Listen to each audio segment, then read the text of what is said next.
arthritis, mag-artrocin, Plemex. Pag may ubo o hika, Plemex agad. Basta lagundi, Plemex. Ito po ang inyong lingkod, Conrado Estrella III, ang kalihim ng Department of Agrarian Reform.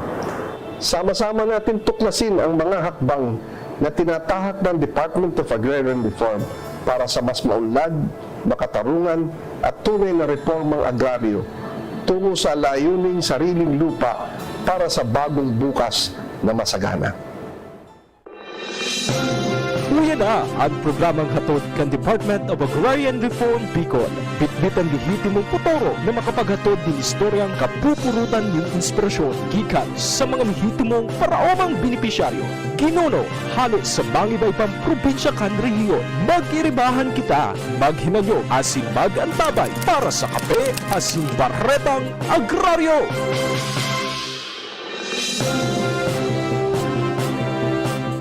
Mga tugang, good morning. Giraray po sa Sendo Gabos. Welcome po sa programang Kape, asin Baretang Agraryo sa ika-6 na episode. Ngunyan pong aldaw, hindi po sa estasyon kang DCGB. Saro na naman pong episode ang samuyang dadarahon Sendo para makahiras kita nin mga informasyon para po sa tuyang agrarian reform beneficiaries. Kaso uminaging episode, bisita tapo ligid sa tuyang programa ang Parpo 2 kan Camarines Sur 1 sa pagi po ni Mr. Rick Garcia. Ngunyan pong aga, mga tugang madumangyaray kita sa saropang Parpo sa probinsya ng Camarines Sur. Mas pugi ini sa nakaroon. Nanagitan kita ni Mr. Rick Minda.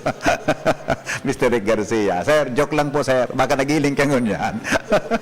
Alright, so, ngayon tabi mga tugang na pagkaaga sa tuya tabing episode masentro po sa representasyon ni Engineer Renato Ato Biquilio. Pero bago po yan, mga tugang introducer ko po muna kung siya po sarong lisensyadong civil engineer, asin po nakapagtapos nin pagiging inhenyero sa University of Nueva Cáceres kan taon 1982. Siya po nagtapos man kan sayang master's degree sa Business Administration sa Ateneo Dinaga University kang uminaging 1997. Sa ngunyan po, 35 taon na po siya sa iyang trabaho. Grabe, halos kedad ko lang pala ni Zera. Konsensya po halawig na nagtrabaho asin lehitimong nagserbisyo para po sa publiko. Nagpon po siya kan sa iyang karera sa Department of Agrarian Reform bilang Engineer 1 pon kang 1988 hanggang 1989 asin naging engineer to po sa taon 1990 hanggang 2004. Nagpadagos po sa iyang karera mga tugang bilang Senior Agrarian Reform Program Officer kan taon 2004 hanggang 2014. Nagpadagos man ang sa iyang karera sa good maging Senior Agrarian Reform Officer Program kan sinabi ng mga taon. Naging Municipal Agrarian Reform Program Officer kan taon 2014 hanggang 2017. Nagpadagos pa sa iyang karera kan pagiging Provincial Administrative Officer kan DAR Kamsur Juan sa taon 2019 hasta 2020. Naging OIC Provincial Agrarian Reform Program Officer o PARPO 2 kang DAR Albay kan taon 2020 hanggang 2022 asin naging OIC PARPO 2 kan DAR Kamsur 2. Sa sayang padago sa pagmakulog para sa mga paraumang beneficiaryo, siya man po ang naging full-pledged PARPO 2 kan DAR Kamsur 2 sa taon 2023. Sagkod sa presente, kung saan padago siyang nahiling kasi yung marhay na futuro. Mga kaagraryo at makaiba niya to, ngunyan, mayong iba po, sabi ko nga ni Kasabago, yun po ang Provincial Agrarian Reform Program Officer 2, kang DAR Kamsur 2, Engineer Renato Ato Biquilio. Kaagraryong Ato, maraynaga po sa imo. Maraynaga po, kaagraryong Henry. Kami po na ugma, tayo kami di sa estasyon, kang DCGB, para magkaguan ng programang aron kayo ni sa mga programa mailuwas, lalo-lalo sa programa kang DAR sa Camarines Sur 2. Yes, sir. Salamat on tabi kaagraryong Ato. Tawad may mga kahaputan kita para sa iya. And feature niya itong ngunyan mga tugang ang Panikwason Farmers Association ang mga ang mga arbos na iyo po ang satuyang yung studio kang DCGB. Inuton niya to mga tugang si kaagraryong Nora Azores. Kaagraryong Nora, maray na hapon po sa imo. Maray na aga po sa imo. Maray na aga man po ka Agraryo Henry. Nagpapasalamat po kami naimbitaran po kami kang DCG DCGB po, para maihiras mi po sa mga nagdadarangog ang samuyang programa. Yes. Member po siya mga tugang kang Panikwason Farmers Association, and ngunyan si Kaagraryong Rolando Cruzata, siya po ang treasurer kang Panikwason Farmers Association. Marinaga po Kaagraryong Rolando. Marinaga din po, Kaagraryong Henry. Ilang po. Yes. Relax lang po, garipigin reviews ka. Alright, now, mga tugang, hindi po na Panikwason Farmers Association, yan po ang ng base sa barangay, Panikwason, Naga City, asin po na-organize sinda kang Enero 30, 2014, asin po igwasinda din 64 miyembro, 29 lalaki, asin 35 babae, asin registered po sinda sa Department of Labor and Employment. Yan, asin may asset sinda na sobra sa 751,000 as of December 2024. Wow, the best yan. Okay. Di po natano po ang hapot, mga tugang sa tuya tabing bisita, ngunyan na pagkaaga, si Kaagraryong Ato Bikilyo. Kaagraryong Ato, siguro po ngunyan na ang pagkakataon na bilang parpo, may hiras po nindoan sa indong inorgulyo na mga trayumpo kan sa indong opisina di probinsya sa nakatalikod na taon, katakod po kan sa indong inisyatiba, tanganing danay na mapakaray ang pagkabuhay kan sa tuyang mga agrarian reform beneficiaries sa Camarines Sur 2. Ano po ang mga accomplishmentong ini Kaagraryong Ato? Salamat, Kaagraryong Henry. Ang area of jurisdiction ko po pala, ang District 3 and 4 kang Camarines Sur. So, baka kami ni Parpurig, siya ayo, District 1, 2, and 5. Opo. Ako 3 and 4. Iyon, okay. Kaya, yung malinaw man ang ano kayo na. Yes. So, kanong sarong taon po, kung naaraman, kung na ano po nindo, siguro big cover man nindo yan, June 7, 2024, nagkagawa po kita ng distribution ng mga titulo. Ano po? So, sa laog po kang taon na ito, igwa kita na-distribute sa regular na mga titulo na 117 hectares. Na may 117 titles na may 157 hectares, and mga agrarian reform beneficiaries is 106 na beneficiaries. And sarap pa kaya, na pinaka-importante, itong pag-distributang mga titulo kang daga na hali sa project split or sa project split support to parcelization of land holdings for individual titling na may babarayan na kayo itong mga mother titles na pig-distribute kayo ito, tangan may distribute na sa mga individual na mga paraw mata. Kaya sa pagkakataon na ito, kita ng 768 titles na pig-distribute katong time na ito na may igwaning 564 hectares, 737 na beneficiaries. So, ito ang pinaka-highlight kan sa muyang accomplishments for the year, for last year. And of course, sarap pa itong condonation certificate of condonation me na tinataw sa mga paraoma na totally sa Republic Act 11953 sa condonation law na pipirma ni Presidente Marcos kang July 7, 2023 na talagang itong mga utang kan sa tuyang mga parauma pigano na siya, kondo na siya, mana siyang babayaran dahil nga ni ito sarong pagabat pa sa mga parauma na babayadin ninda.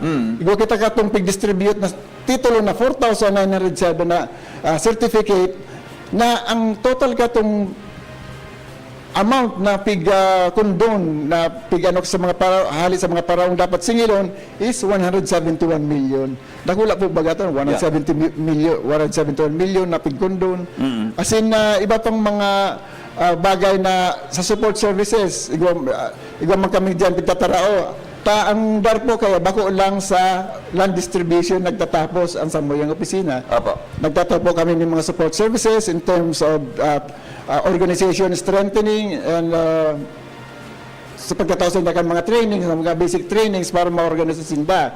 As in sa mga tinataon mo sinda mga extension trainings para maging produkto sa indang dagang pigtao kang dar. As in mga equipments, farm equipments, tanganing mag-ibuninda, maging produkto ang sandang daga na pigtao sa inda. And of course, pinakalas, itong mga legal na assistance na tinataon, mga paraw papabaga, pero may problema sa daga. Kaya, kami, may strategy kami na pagduduman mi na lang sinda sa mga harayang lugar, tanganing tinatawag mi ang legal assistance through legal clinic para maitaw sa inda ang serbisyo legal, dahil na sinda magdigdi sa provincial office kang Naga.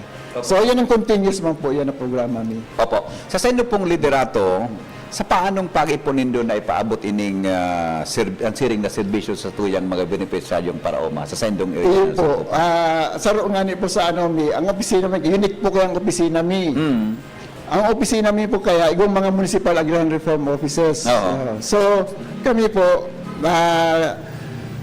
direct po kami nakikiatubang sa mga tao, si may mga tuyo sa moyang opisina, bago magduman sa moyang provincial office, sa regional office, duman muna sa moyang munisipyo. Yung dyan po, may iba po kami dyan municipal offices, may mga technical personnel po kami dyan na na naka-standby dyan para ma-assistihan sa gabos na problema sa concern sa daga o sa iba pang bagay na tungkol sa daga. Iba pa kami dyan ng may mga partner man po kami sa opisina, bako lang kami nag-implementar kang land distribution. Kundi gaman kami mga opisinang katabang, halimbawa kang DNR, nagkatabang po siya sa approval kan survey, sa valuation kan daga, ang land bank, pagbayad sa mga landowner, tapos sa pag-register kang sa mga titulo, ang register of deeds. So, sabi ko nga kasubago, iba pa kaming legal assistance na tinatao sa mga ararayo ming lugar, pagduduman niyan. And of course, ang pinaka-importante man sa importante, na kaya nga na yung sindadigdihan sa tuyong mga arbos, dahil igwasin din mga support services na tinatao kasama yung opisina para mapalago ang sa indang pagbuhay, para magkaigwang produktibo ang daga na sa indang tinao sa inda. Yes, opo, okay. Sa ngunyan po parpong ato, kagrayong ato, ano po ang mga nagpapadagos panglakdang kang Dark Camsur 2 o na po ang proyektong split? Sa split po, igwa po kaming target, medyo daradakula po ang target ningon yan sa split. So, may dapat po kaming ngunyan 5,419 na titulong dapat i-distribute ngunyan na taon. Pero kan Monday lang po, igwa po kaming bisita ang World Bank Implementation Mission sa Sorsogon. Dagula pong bagay na ito na pinag-aratender kami duman.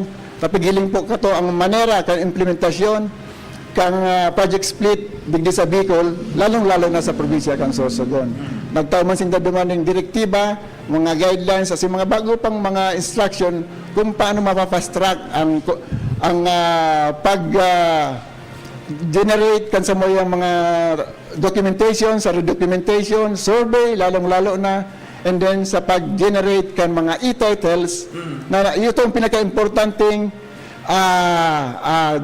accomplishment kan project split sa probinsya kan sa Region 5, sa probinsya ng Camarines Sur, ang generation kang e-titles para sa mga paraoma. Yes, salamat po kagrayong ato. Totoo, baka may hapot pa ko sa babalikan taga po ha. Ngunyan mga tugang, balikan tapuan sa tuya na mga sa tuyang arbos na i-feature ngunyan ang mga miyembro po kang Panikwason Farmers Association sa Barangay Panikwason, Naga City.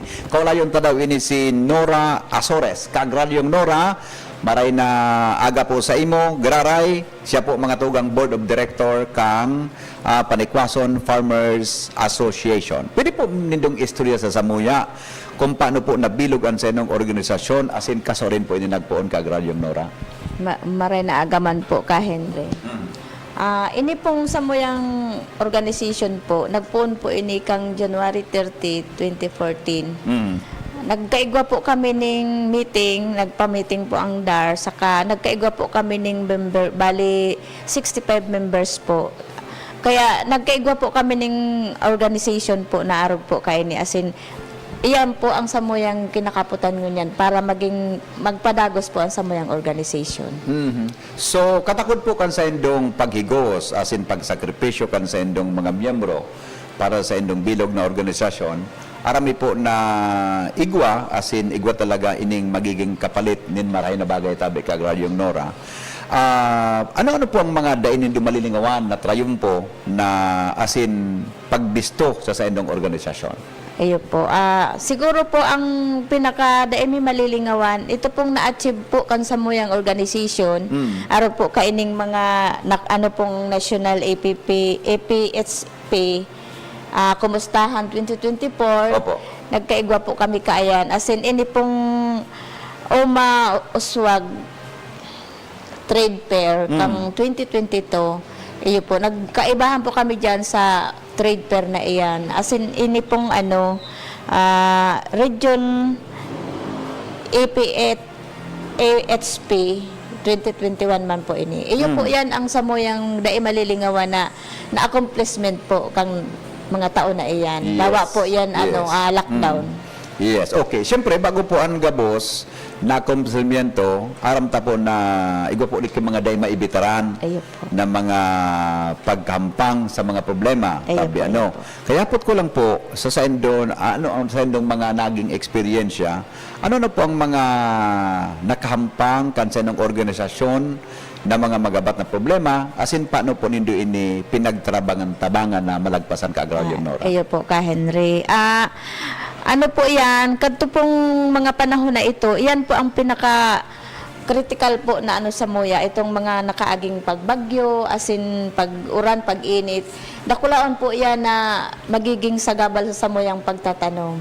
Sa tinarabang-tabang po kan sa moyang organisasyon, nahinguha mi po na maipadagos ang sa moyang organisasyon na sagkod ngunyan po, pinapadagos mi po hanggang sa makapagtao kami ng serbisyo sa mga ahensya, kang gobyerno, iyo po yan ang samoyang pigpamaigutan hanggang ngunyan po. Wow, okay. So, sa tabang po kang DAR, Kamsur 2, ano yung digdi sa tuyang parpo, ano po ang mga suportang serbisyo na ang sa indong na-receive para sa dagos po na pagtalubukan sa indong grupo asin kan kada miyembro, Kagraryong Nora? Iyo po. Ang sa ngunyan po, ang hanggang ngunyan po, naka-abel po kami katong pagpagibo po ning tomato salsa, asin tomato ketchup. Asin, iyan pong programang iyan, ipinapadagos mi po yan para maging dagos-dagos po ang samoyang organisasyon na maging mauswag po hanggang sa maging makuha mi pong magamit mi pong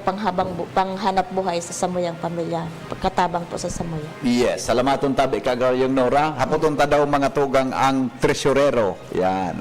Inan may kapot kan kwarta, kansa ng organisasyon, si Kagraryong Rolando Cruzata.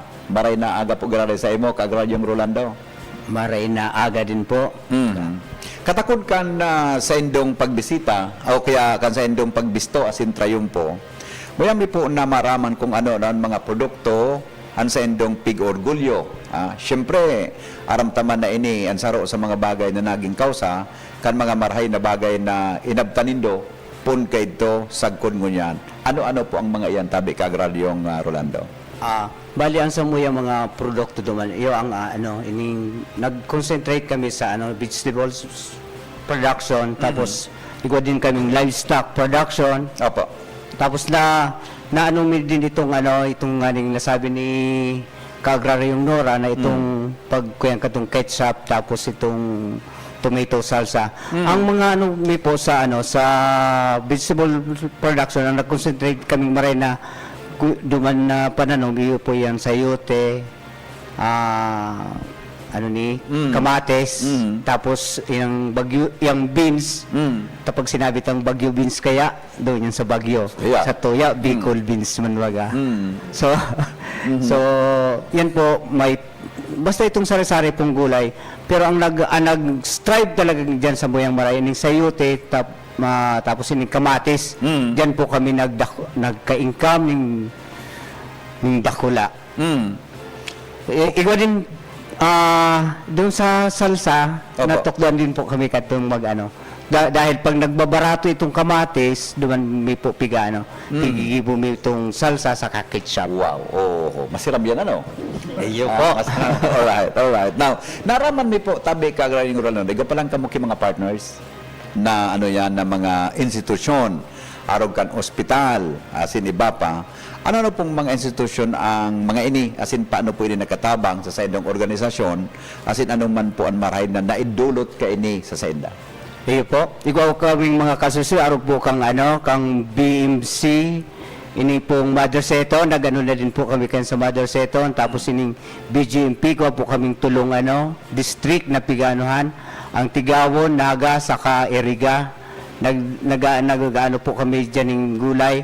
Igo din po kami mga yung mga agency itong nagtitinda kami as Tianggi sa digdi po sa opisina ta mismo po sa Department of Agraria, nagtiyanggi po kami diyan every 2 times in 1 month nag-ano kami diyan, nagtitinda. Digdi din po sa sa Philippine Army, nagtitinda din po diyan, saka digdi po sa police station, nag-ano po kami diyan ng mga nakakatabang po kami, natatabangan po kami ka mga agency ini para mapadali sa sumuyang mga pananom na mabakal.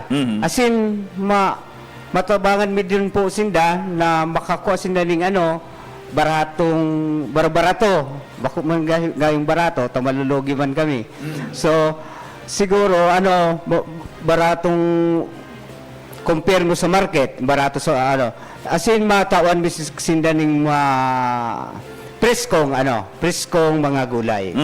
O yan. Kagrayong Rolando, kasi bago na-mention ni Kagrayong Nora na igala po kamong mga nako ang pagbistok, ninhuli sa sendong dayupot na pagtatarabangan, asin higos para sa sendong organisasyon. Duman po sa pagbistong ito bilang kamupalan ang second highest sales in the Bicol region para sa Enhanced Partnership Against Hunger and Poverty kay itong 2021. Ton pa ito kan pandemic tabi Kagrayong Rolando. Pero po sa mga kabilugan ang sendong kinita o nadilihin sa digdi. Bali, ang nadili siya midwan more than 500,000. So, nagkataon po kaya ang organization naging kami dahil panahon na ito sa kuya natandaan din do po. Panahon na ini nagkabagyo doon sa north na kung saan dikit ang ninda duman. Ang production ng mga gulay kasi nagmahal. Nagmahalik diyo sa toy ang gulayon kaya nagdakul si kami season naging season ito sa tuya sa tuyang lugar kaya dakula din si production may kaya nagdakula din si si production may. Opo. Although yearly man kaming dakulang production kaya lang yung ibang year bakong gayong mahal siya. Oo. Okay. Sa ngunyan po, ano pa ang mga nagapadagos hindong plano? Asin lakdang tanganing mapadagos po na mapakarhay ang estado kan sa inyong organisasyon? Siguro po ma-maintain lang ini yung samuyang itong mga kahigusan kang mga kang mga membro. Asin madadaglan pa man siyempre na iyo po ang mga sagud ang organization may po piga mi na dahil ini association lang, Farmers Association, pigihingawa po maging cooperative ini na kung saan ini ngunyan ang pigtatabangan kan sa tuyang gobyerno para mas mauswag itong sa tuyang mga farmers. Okay, thank you so much Tabi Kagraryong Rolando. Siguro sa ngunyan, balikan ko si si Satuyang Parpo. Sir, paano po nindo sabi nga ni natutukan ini na grupong ini na araw po ka ng sinag-asenso sa buhay? Ang Samuya po kayong opisina, may sarong division dyan na nagtututok lang talaga sa Samuyang mga agrarian reform beneficiaries. So pagkatapos po kang titulong tinaw sa INDA, tigo-organisar po sinda para maging maging ERB organizations na inaapod. Patong bako lang po yan maging organisasyon, magiging po sila ng asosasyon hanggang sabi nga ni treasurer maging membro kang CDA kang cooperative. Kaya ito registered po sinda Yes. Registrado sinda. Dapat po maging pinaka-ultimate ninda registered sinda sa CDA. Tangani ang transaction ninda lihitin mo asin kadakol na assistance makukuha ninda bako lang sa iba-ibang kang gobyerno kundi sa mga pribado man kung may personality sinda. So diyan po nagpupunan sa indang pag-asenso kung organisado po sinda, marayan sa indang values, marayan sa indang pag-iirbanan. Kaya sarap pa po yan ang tinatawag mga trainings, various trainings na tinatawag sa inda bako lang sa technical kundi sa mga institutional pa, sa values pa, para magano sa Kung may mga interesado pong grupo nang yan, galing ngayon na-inspire kami kaya na Panikwason Farmers Association. Oo Kaya, po. ano po ang pwede niyang gibong tabi, Parpo? Agrarium niya. Sa muya po kaya, ang tiga-organize me, itong mga agrarian reform beneficiaries. Yeah. So, Ah, dyan po kami nakatutok. So, sa sarong organization po, Walang dati, may existing na. may dati na po, Opo. kailangan membro dapat sa sarong organisasyon, 50% plus 1. Ang gusto sabihin po, dapat ang membro dyan, 50% plus 1, majority dapat. Dapat majority ang agrarian reform beneficiaries. Yes, very good, sir. Salamaton pong maray sa imong partisipasyon sa tuyang programa. Siguro tabi kagraryong ato, o kagraryong Rolando, baka may gusto ka mong pasalamatan. Ini na po ang pagkakataon na makapagpaabot po ka manin mensahe sa iman pong grupo sa trayumpong sa indong na-experiensyan mo niyan. Go ahead tabi, sir, kagraryong Rolando, sa indong mensahe. Sa ngaran po kan sa Muyang Association, siguro po hinot po mapasalamat po kami sa sa head kang Department of Agrarian Reform, si Parpo Renato Biquillo, sa Samuyang sa inda pong suporta sa Samuyang Association. Si Rengman po sa satuyang secretary, si Conrado Estrella, sa kanyang suporta sa Department of Agrarian Reform na mapatuloy yung mga benepisyo nilang na matatamo ng aming mga magsasaka. Ganun din po sa aming sa ating presidente. Salamat sa patuloy na yung sinimulan pa ng kanyang ama na kooperatiba at itong agraryo ay maipatuloy. At sa ngayon nga, malaki ang aming pasasalamat sa kanya dahil yung aming lupain ay ibinigay ng wala na kaming babayaran pa. Salamat. At salamat din po dito sa radio station. Yes, sir. Salamat po, Kagraryong Rolando, Kagraryong Nora. Baka po may gusto kang pasalamatan, ano pa ang mensahe mo sa mga tao o grupo na nakatabang po sa indong trayumpo sa ngunyan. Go ahead po. Okay po. Kaagraryo ka Henry. Nagpapasalamat po ako sa samuyang mga member, as in sa mga nagtatarabang po sa Samoya, especially po kay Secretary Estrella at sa Pangulo pong PBBM Marcos. Maraming salamat po sa inyong lahat. Thank you po, Kagraryong Nora. And of course, ang satuya tabi na Parpo, Provincial Agrarian Reform Program Officer sa Camarines Sur to. Tabi, Kagraryong Ato, ano pa sa imong Salamat mensahe? Agrarian Henry. Sa muli po, salamat sa pag-accommodate sa Muya Digdi sa istasyon para pamahagyan sa muyang programa kan agraryo sa panginginot kan sa tuyang presidente, si President Bongbong Marcos, and of course ang sa muyang beloved secretary, Secretary Conrad Estrella, sa muyang Regional Director Artis Indak, asin mga pag-iribang, mga parauma, sarong mapagreformang umaga sa Indagabos, sulong agraryo. Sulong agraryo para sa bagong Pilipino. Tuluyang nakamtan nyo na ang inyong mga panalangin. Lupang sinasaka, pag-aari ninyong ituring. Sulong agraryo, tagumpay ng bawat Pilipino.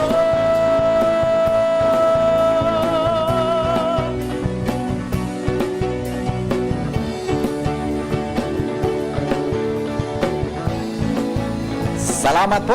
Yan mga tugangan sa tuyang mga bisita ngunyan na pagkagalig po sa Kape Asin Baretang Agraryo. Sa panginginot po, Linda Engineer Renato Biquillo. Yan, siya po ang Provincial Agrarian Reform Program Officer 2 sa Camarines Sur 2. Yan po. And then, ang sa iyang mga pag-iriba, hali po sa Panikwason Farmers Association. Naglalaon po kami na kami nagkahadod po nin istoryang na makaka-inspirar sa Saindo Gabos dito po sa programang Kape, asin Baretang Agraryo. Siyempre, hadod po ini Saindo, mga tugang kan Department of Agrarian Reform, Regional Office 5, asin Central Office po. Salamat po, Secretary Estrella, sa pagtugot sa programang ini na madara po sa DCGB, asin hatod man ni Saindo kam programang Project Split o kaya Project Split Kandar Region 5. Sa pangaran po kang bilog na technical team na yaon digdi, mga tugang, masunod po ang sunod na episode kayo ni abangan giaray sa masunod na Biyernes di po sa estasyon kang DCGB. Ini po ang lalaking hindi inuumaga, Henry Maceda po, sulong agraryo. Sa indong ladangon, ang naging katiripunan kan mga istorya kapupurutan nin inspirasyon na ginuno gikan sa dedikasyon na makapaghatod nin lehitimong serbisyo publiko. Iniyan, Kape, asin Baretang Agraryo. Patuloy po tayong magkaisa para sa kapakanan ng ating mga magsasaka. Hanggang sa susunod, muli natin tuklasin ang mga hakbang para sa maunlad, makatarungan at tunay na reformang agraryo tungo sa layuning sariling lupa para sa bagong bukas na masagana. Magtiwala po tayo sa ating mahal na Panginoon. Salamat po sa inyong pagsuporta. Pre, makinig ka muna.